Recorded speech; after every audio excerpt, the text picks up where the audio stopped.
जय गुरु जी। संगत जी गुरु जी की डिवाइन कॉल सत्संग प्लेटफॉर्म में आप सभी गुरु परिवार का हार्दिक स्वागत है। शुक्राना गुरु जी महाराज का कि उन्होंने ये सेवा मुझे दी कि मैं आप सभी गुरु परिवार के समीप आके गुरु जी के कल्याण महिमा अनुभव का वर्णन कर पा रही हूँ। अनंतम शुक्राना मेरे गुरु जी महाराज का। संगत जी, आज का जो सत्संग मैं आपके साथ शेयर कर रही हूँ सरिता आंटी का सत्संग है। बहुत ही प्यारा सत्संग है, ब्लेसिंगफुल सत्संग है। तो मेरी विनती है सभी गुरु परिवार से कि बिना स्किप किए आप सत्संग को अंत तक सुनिएगा, ध्यान से सुनिएगा, पूरा सुनिएगा।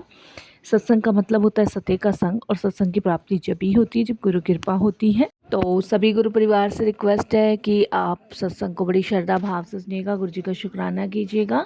और अगर आप भी अपने सत्संग अनुभव शेयर करना चाहते हैं तो हिंदी में साफ राइटिंग में आप अपना सत्संग लिखकर हमारी जीमेल आईडी पर सेंड कर सकते हैं, ताकि आपके द्वारा सुनाए गए सत्संग से जो भी गुरु जी महाराज की नई जुड़ने वाली संगत होगी उन्हें गुरु जी के कल्याण महिमा अनुभव के बारे में ज़्यादा से ज़्यादा पता चलेगा। सत्संग आपको पसंद आए तो आप इसको लाइक कीजिए, चैनल को सब्सक्राइब कीजिए, वीडियो को ज़्यादा से ज़्यादा संगत में शेयर कीजिए और बेल आइकन दबाना बिल्कुल नहीं भूलिएगा। जब भी कोई लेटेस्ट सत्संग आएगा उसका नोटिफिकेशन आपके पास आएगा। तो चलिए संगत जी, चलते हैं गुरु जी महाराज के सत्संग की ओर। सत्संग शुरू करने से पहले करते हैं गुरु जी का मंत्र जाप। ओम नमः शिवाय, शिव जी सदा सहाय। ओम नमः शिवाय, गुरु जी सदा सहाय। जय गुरु जी। संगत जी सबसे पहले गुरु जी महाराज का अनंतम शुक्राना करती हूँ। सारी संगत जी को जय गुरु जी बोलती हूँ और यही कहती हूँ कि गुरु जी सच में आप परम पिता परमेश्वर हो, आपकी महिमा अपरंपार है। आपकी कृपाओं का व्याख्यान करना अपने आप में बहुत बड़ी बात है।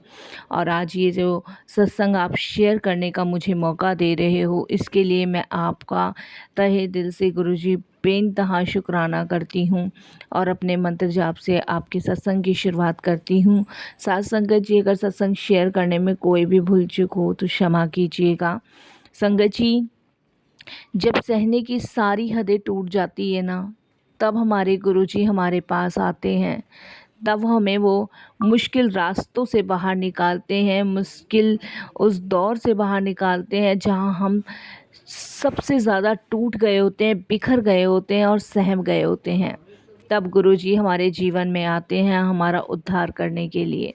संगत जी, मैंने कभी नहीं सोचा था कि गुरुजी मुझे इतना ब्लेस करेंगे, इतनी सारी परेशानियों से बाहर निकालेंगे, जिसके बारे में मैंने कभी अपने जीवन में नहीं सोचा था।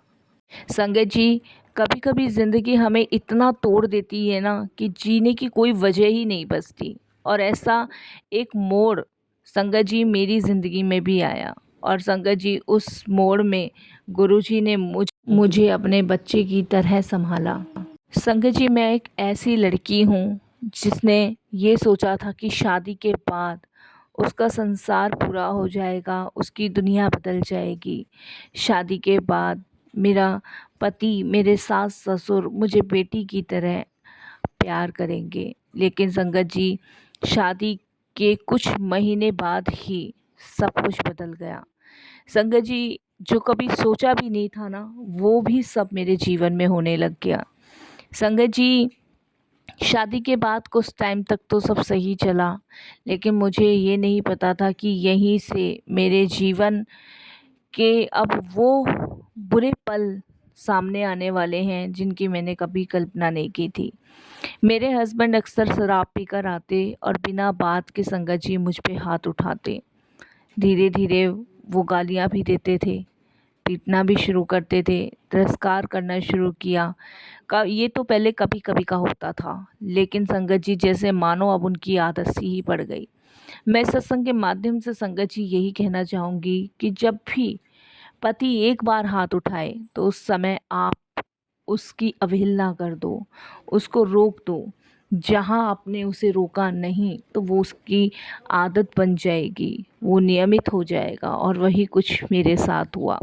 संगत जी, शादी के कुछ दिन बाद पहले गालियाँ देते थे, फिर धीरे धीरे चीज़ों का तिरस्कार करना शुरू किया, कुछ उल्टा सीधा भी बोल देते थे, हाथ उठाया, पीटना शुरू किया। मैंने इस चीज़ को छोड़ दिया कि कोई बात नहीं, कभी कभी इंसान गुस्से में होता है, लेकिन ये तो रोज़ का ही हो गया था। सास ससुर भी संगत जी मेरे खिलाफ हो गए थे।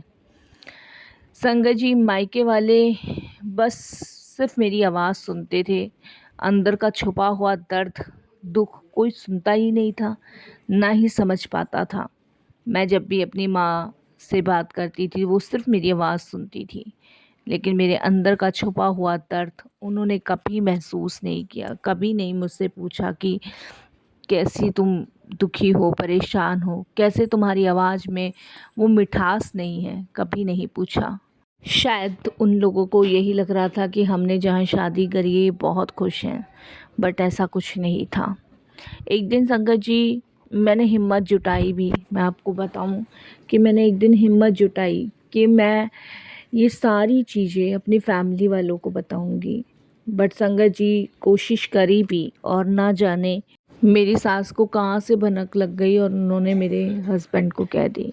संगत जी, शाम का समय था और मेरे हस्बैंड ने मुझे इतना मारा कि संगत जी, मैं कई दिनों तक तो बिस्तर पे ही पड़ी रही, उठी तक नहीं। मेरे शरीर पे नील के घाव थे संगत जी, यहाँ तक कि मेरे हस्बैंड ने मुझे इतना मारा कि मेरे हाथ की हड्डी तक क्रैक हो गई थी। संगत जी, बीमारी ने, इस डिप्रेशन की वजह से मुझे इस कदर झुकेड़ लिया था कि मानो एक जिंदा लाश की तरह मैं चलती जा रही थी। इतनी बुरी तरीके से संगत जी मैं बीमार पड़ गई, लेकिन मैं कभी किसी को कुछ नहीं कह पाई।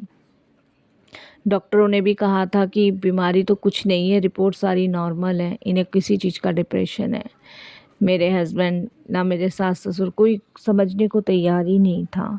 शराब पी के आना, मारना, पीटना, गालियाँ देनी, उल्टा सीधा बोलना। संगत जी, शायद मेरा दुख कोई समझने वाला नहीं था, लेकिन हाँ, ये है कहते ना कि एक अंधेरे के बाद एक रोशनी की किरण नज़र आती है। मैंने संगत जी फेसबुक पे गुरुजी को देखा था, और जब मैंने गुरुजी को फेसबुक पे देखा था तो मैंने बस देखने के बाद यही मन से कहा कि क्या कोई मेरी सुनने वाला नहीं है। मैंने सिर्फ मन से यही कहा, मैं जानती नहीं थी गुरुजी को। तभी संगत जी एक मैसेज मेरे फ़ोन पे फ्लैश होता है कि तू चिंता मत कर, मैं हूँ, सब देख रहा हूँ, तेरा कल्याण करने के लिए ही तेरे पास आया हूँ। ये पहला मैसेज गुरुजी का था मेरे पास।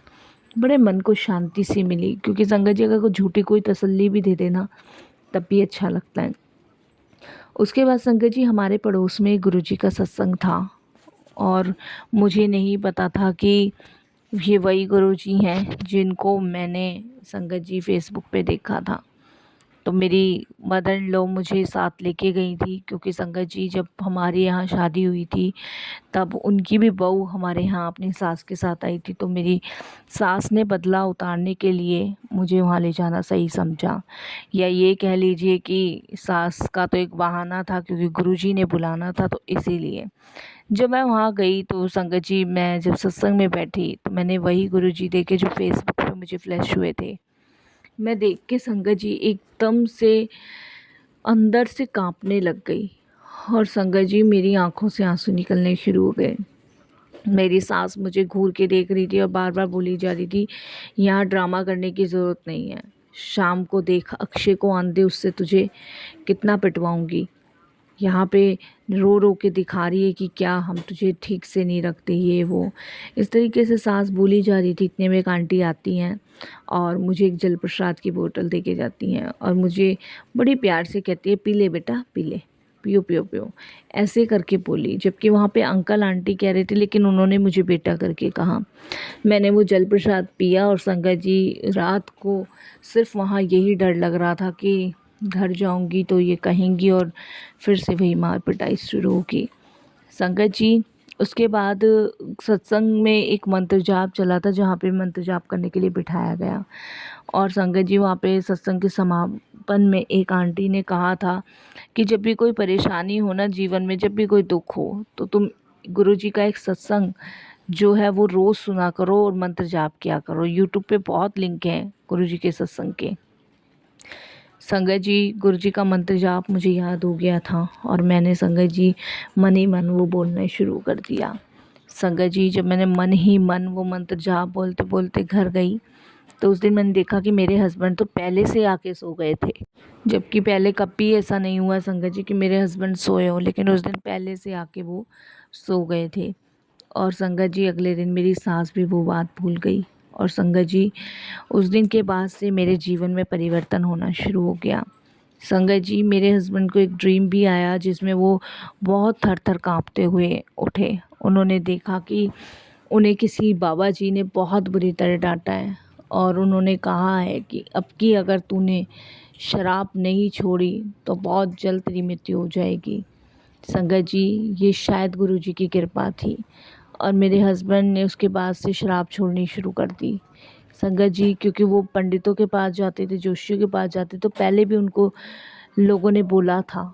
और आज संगत जी मेरा परिवार ठीक है, मैं ये नहीं कहूँगी कि जीवन में दुख नहीं है, परेशानी नहीं है, लेकिन उन सब से बाहर निकालने की हिम्मत गुरुजी दे रहे हैं। मैं बड़े मंदिर नहीं गई गुरुजी के पास अभी तक, लेकिन हाँ, गुरुजी के सत्संग सुनती हूँ यूट्यूब पे, बड़ी हिम्मत मिलती है, बड़ी शक्ति मिलती है गुरुजी के सत्संग सुनने से।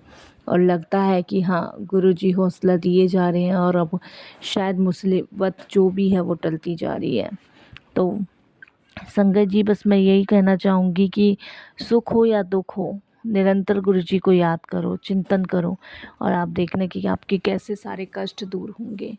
बस यही मैं अपने सत्संग को विराम देती हूँ गुरुजी के मंत्र जाप से। ओम नमः शिवाय, शिव जी सदा सहाय। ओम नमः शिवाय, गुरुजी सदा सहाय। जय गुरुजी, शुक्राना गुरुजी।